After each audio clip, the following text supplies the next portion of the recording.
Eu gostaria então de brevemente hoje tratar com vocês sobre a importância suprema da oração. E ela não é supremamente importante agora, sempre foi. Sempre foi. Quando você vai para as Escrituras, você vai ver que os patriarcas foram homens de oração. Abraão foi um homem de oração. Isaac foi um homem de oração. Jacó foi um homem de oração.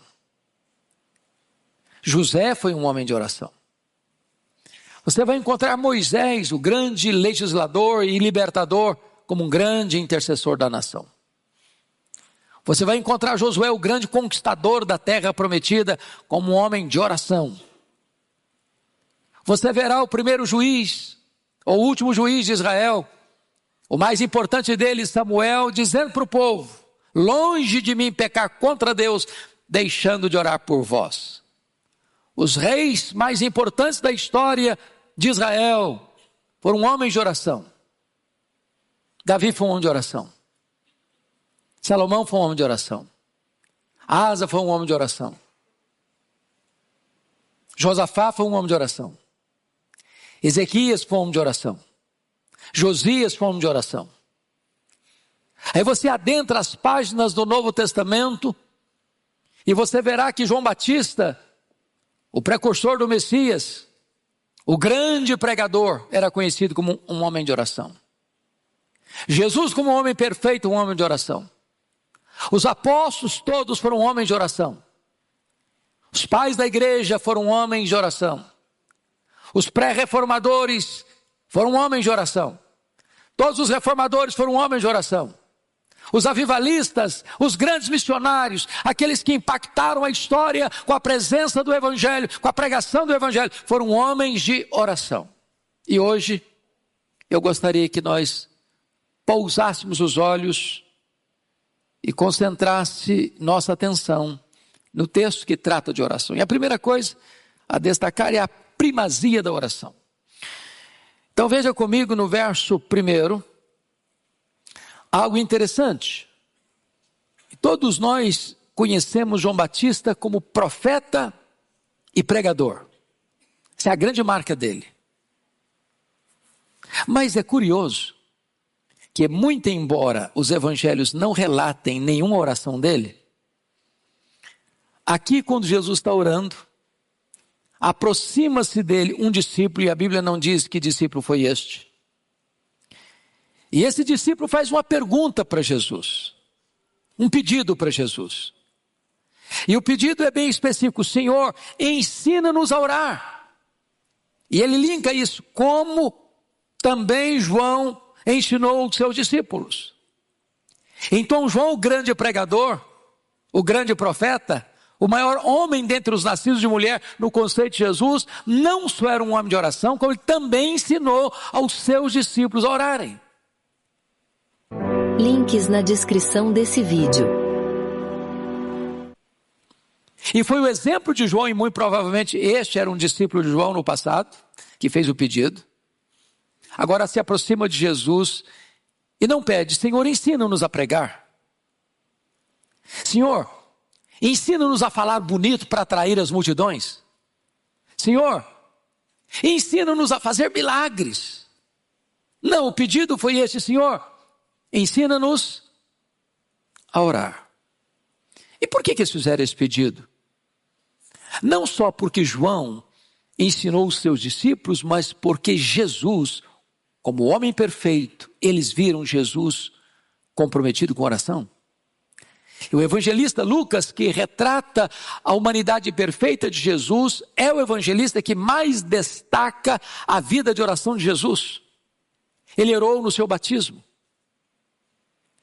Ele orou quando a multidão vinha ao encontro dele para serem curadas das suas enfermidades. Ele se retirou para um lugar deserto para orar. Ele passou a noite toda em oração quando foi escolher os 12 apóstolos. Ele orou lá em Cesaré de Filipe, antes de fazer a pergunta para os discípulos: quem dizem os homens ser o filho do homem? Ele orou lá no Monte da Transfiguração, quando o seu rosto resplandeceu e as suas vestes resplandeceram como a luz. Ele orou por Pedro, quando Satanás tentou enredá-lo para peneirá-lo como trigo. Ele orou por Pedro. Ele orou no Getsemane com sangrento suor, na mais titânica batalha da história da humanidade. Ele orou lá na cruz. E por 2 vezes. A primeira e a última palavra da cruz foram 2 orações. Primeiro, intercessória. Pai, perdoa-lhes, porque não sabe o que fazem. A segunda de rendição. Pai, nas tuas mãos eu entrego o meu espírito. Agora aqui, esse discípulo está pedindo prioritariamente para Jesus: Senhor, ensina-nos a orar. Talvez eu esteja falando aqui para homens e mulheres que têm longa experiência com Deus. Anos de vida cristã. É possível que eu esteja falando aqui para homens e mulheres que têm experiências marcantes de vitórias, como ouvimos agora do Salmo 44, da vitória de Deus em resposta à oração. Mas eu quero hoje ousar-me a dizer a você hoje, a mim, a todos nós estamos precisando de nos matricularmos na escola de oração de Jesus. Eu quero aprender com Ele. Eu quero aprender dEle. Eu quero aprender aquilo que a palavra de Deus tem para me ensinar sobre esse assunto. E quando Jesus então vai atender a esse pedido, Ele vai ensinar uma oração modelo. E aí eu convido você para olhar comigo no verso 2. Então Ele os ensinou: quando orardes. E eu gosto da expressão quando orardes, porque não diz se orardes. A oração não é uma opção.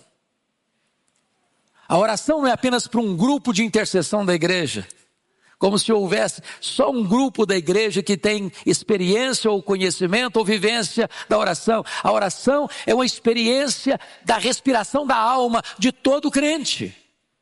Quando orardes. E aí ele vai tratar desta oração, normalmente Mateus que traz essa oração completa, Lucas faz apenas um resumo daquela oração que Jesus ensinou. Ele vai tratar de 10 partes. Aqui há uma declaração que diz respeito ao ser a quem oramos: Pai nosso que estais nos céus. Há aqui 3 petições referentes a Deus: santificado seja o teu nome, venha-nos o teu reino, seja feita a tua vontade. Aqui há 4 declarações sobre as nossas necessidades. E aqui é uma atribuição final de louvor a Deus, porque dele é o reino, o poder e a glória para sempre. Então vamos olhar aqui um pouquinho desta oração que Jesus ensinou. Primeiramente, vamos ver o fundamento dessa oração. E no fundamento dessa oração está escrito aqui, versículo 2: Pai, santificado seja o teu nome. E eu gosto dessa expressão, porque a primeira coisa que a oração vai ensinar para nós, e é tão importante isso, é que as nossas orações, via de regra, são muito focadas em nós e não em Deus. Nós pedimos muito para nós. Nós já chegamos fazendo pedir: Deus, me dá isso, me dá aquilo outro.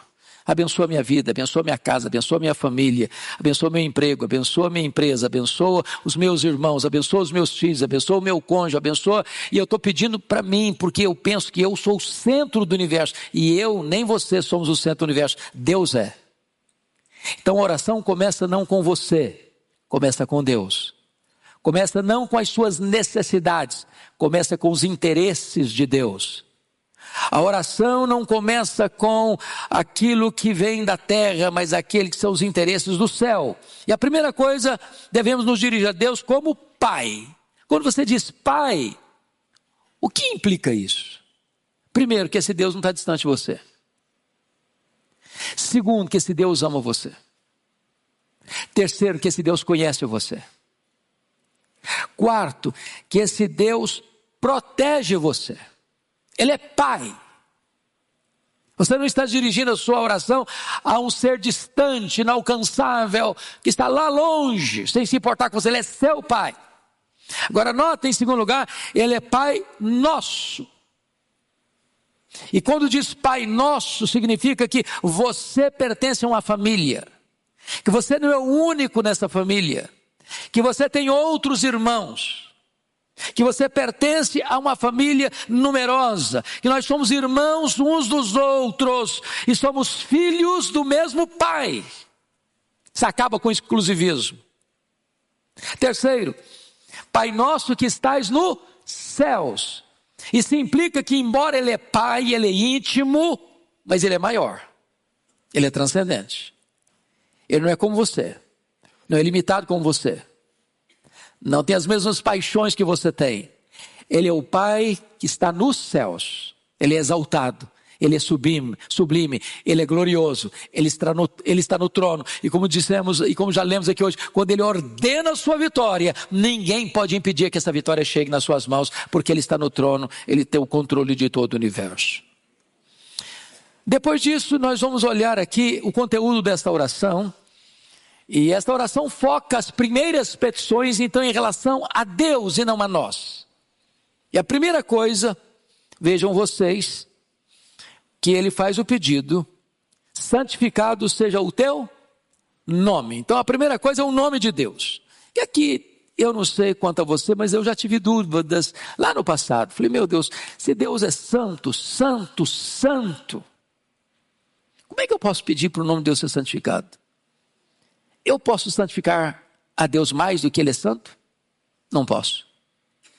Deus depende da minha oração para ser santo, plenamente santo? Não. Deus não pode ser mais santo nem menos santo. Ele é plenamente santo, absolutamente santo. Aliás, a santidade, diríamos que é o grande atributo de Deus, porque dos atributos de Deus, você nunca vai dizer justo, justo, justo, amor, amor, amor, bondade, bondade, bondade. Você vai encontrar santo, santo, santo. Quando você diz santo, você define. Quando você diz santo, santo, você enfatiza. Quando você diz santo, santo, santo, você coloca em grau superlativo. Ele é absolutamente santo. Mas quando você ora para que o nome de Deus seja santificado, você não está agregando valor à sua plena santidade. Você está pedindo que o nome de Deus seja reverenciado, respeitado, honrado, temido, obedecido. Por exemplo, todos vocês assistiram a abertura das Olimpíadas e você viu a profanação que fizeram com a ceia. Nós deveríamos orar para que Deus produza temor nos corações, para que eles não blasfemem do nome de Deus. Isso tem a ver com essa oração. Agora em Gravataí, Rio Grande do Sul, está para se consagrar um altar a Lúcifer.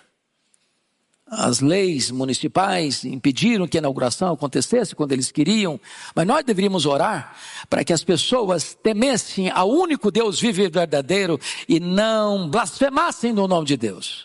Quando você ora para que o nome de Deus seja santificado, é nesse sentido, para que o nome dele, que é santo, santo, santo, seja reconhecido e respeitado e reverenciado por todos. Segundo, venha o teu reino.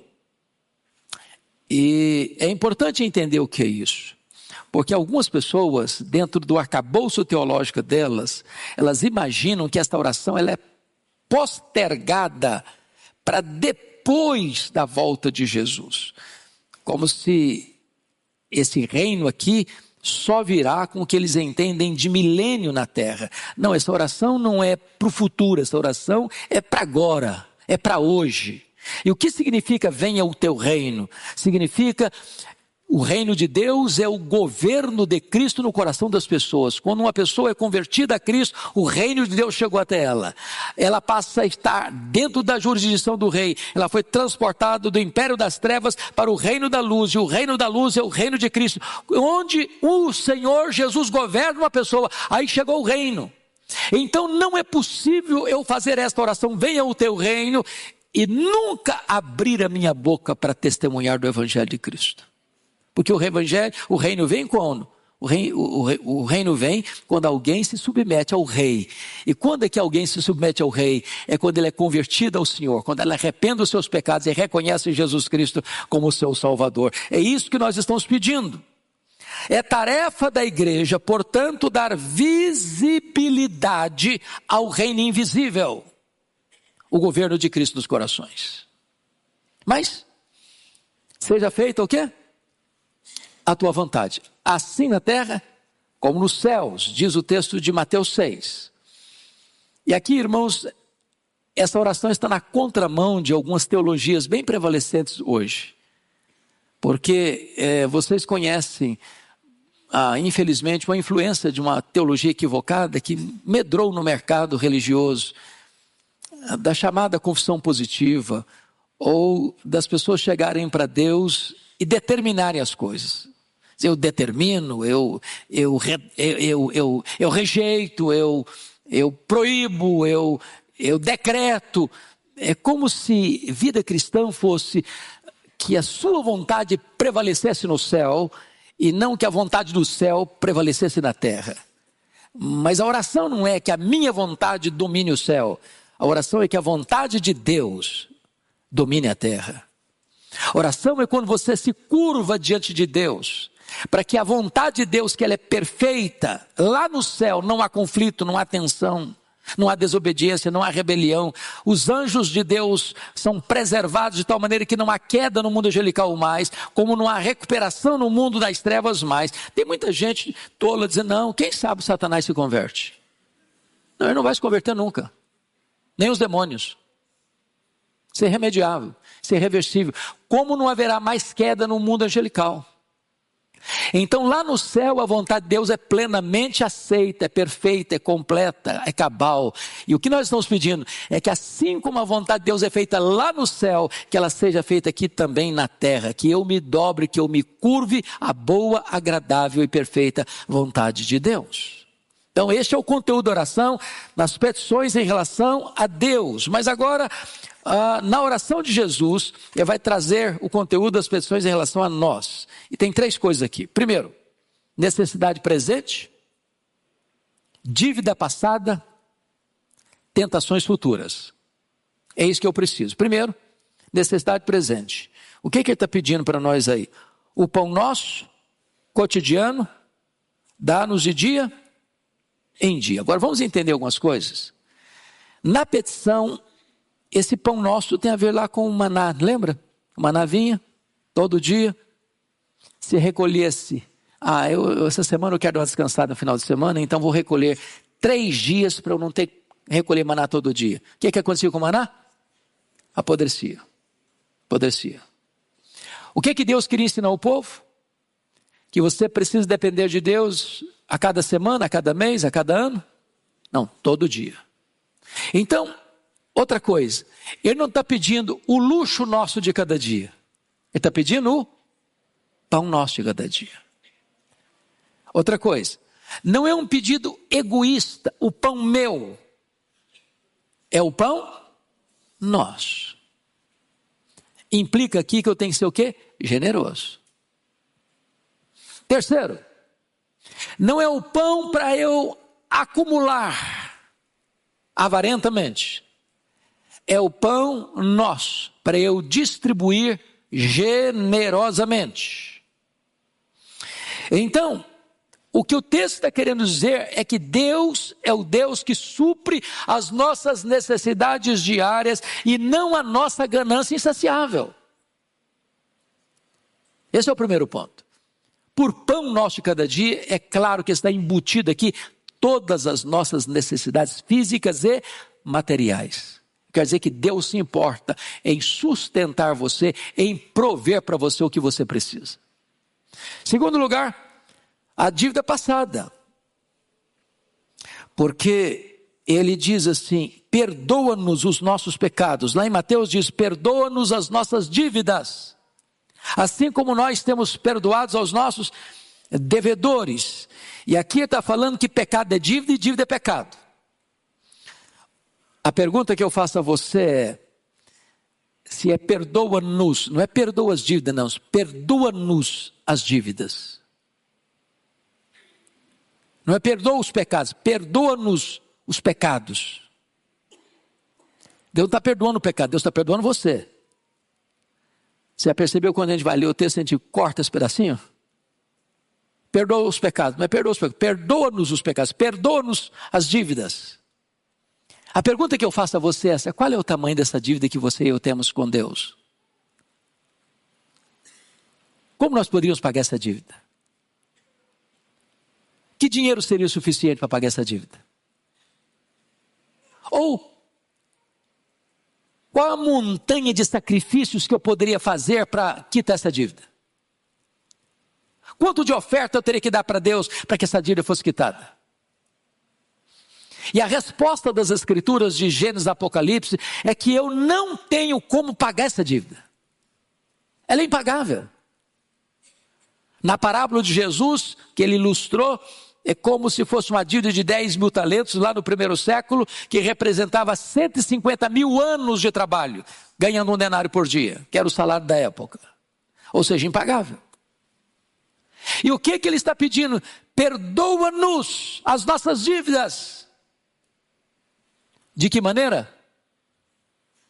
Assim como nós perdoamos aos nossos devedores. Então Jesus condiciona o perdão da imensa e impagável dívida ao perdão que você precisa oferecer ao seu irmão. Não há perdão vertical sem haver a horizontalidade do perdão.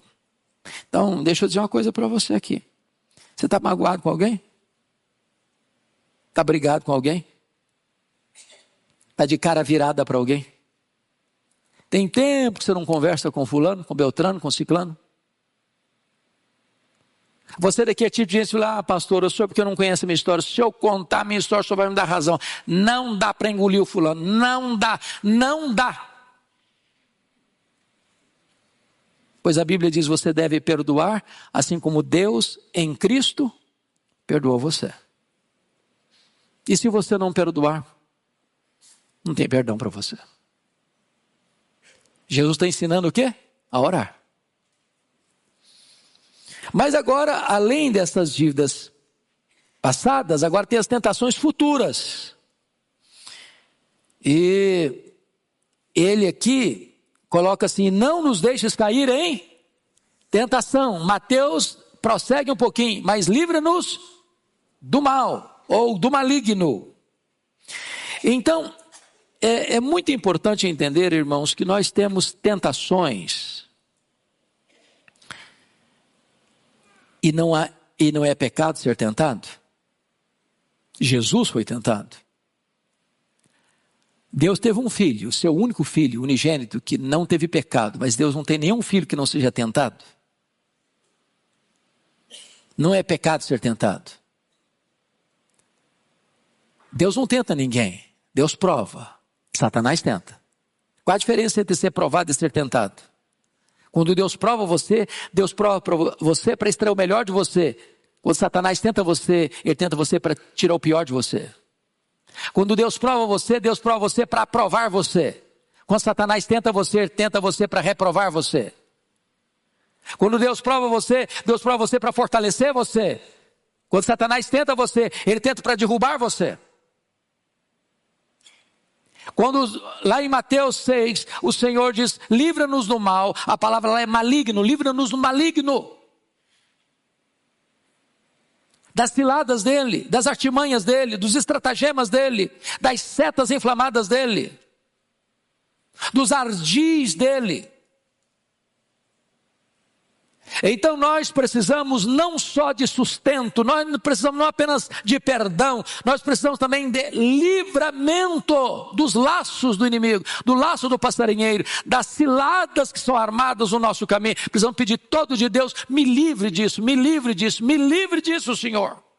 Pode ser uma tentação carnal, pode ser um problema financeiro, pode ser um problema de vaidade, pode ser um problema de ordem relacional, pode ser um problema de ordem sentimental. O Senhor está dizendo o seguinte, ensinando: olha, peça a Deus para livrar você desses ardis, dessas ciladas, dessas arapucas de Satanás. Pois bem, esse texto agora vai mostrar uma terceira parte, que é a perseverança na oração, nos versos 5 a 8.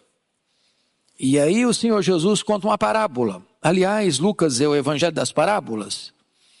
E essa parábola só é relatada aqui em Lucas. E ele conta a história de um amigo que recebe um amigo que vai à casa de um outro amigo. E ele diz que chegou à casa dele meia-noite. Às vezes a gente estranha, mas a nossa cultura não aceita muito esse negócio de um amigo fazer a visita para o outro chegar meia-noite. Não é a nossa cultura, não é verdade? Lá no Oriente era muito comum. Porque as viagens eram feitas à noite. Por que à noite? Porque durante o dia o deserto é causticante. Então as pessoas viajavam à noite. Então era muito comum a pessoa chegar na casa do amigo dele meia-noite. E aí chega esse amigo, você sabe que a cultura oriental, aquilo que é mais sagrado para uma cultura, para uma família oriental, é quando chega um amigo, ele tem que receber bem. E receber bem é comida na mesa. E esse camarada chegou na casa do amigo dele, que era amigo, meia-noite. E ele não tinha nada, o cara chegou com fome, viajou a noite toda quase. E ele não tinha pão para botar na mesa. E ele vai para a casa do amigo, meia-noite. Bate a porta, o cara acorda, fala, e aí, quem está falando? Opa, é o fulano, eu vim aqui para você me emprestar 3 pães. Ah, pai, não me incomoda, eu já estou deitado, meus filhos também estão deitados, não dá para levantar agora não. E Jesus termina assim, ainda que ele não se levante, pelo fato de ser amigo, ele vai se levantar e vai dar o que o cara está pedindo, por causa da importunação. O que Jesus está querendo ensinar não é por semelhança, é por contraste. É por contraste. Porque o nosso Deus, que é o nosso Pai, não tem meia-noite para Ele. Ele não está deitado. Ele não está descansando. Porque está exausto do dia. Ele nunca está indisponível. Em qualquer hora, em qualquer lugar, em qualquer tempo que você o procurar, Ele vai atender você. Ele é bom, Ele é seu Pai, Ele te ama e Ele quer o melhor para você.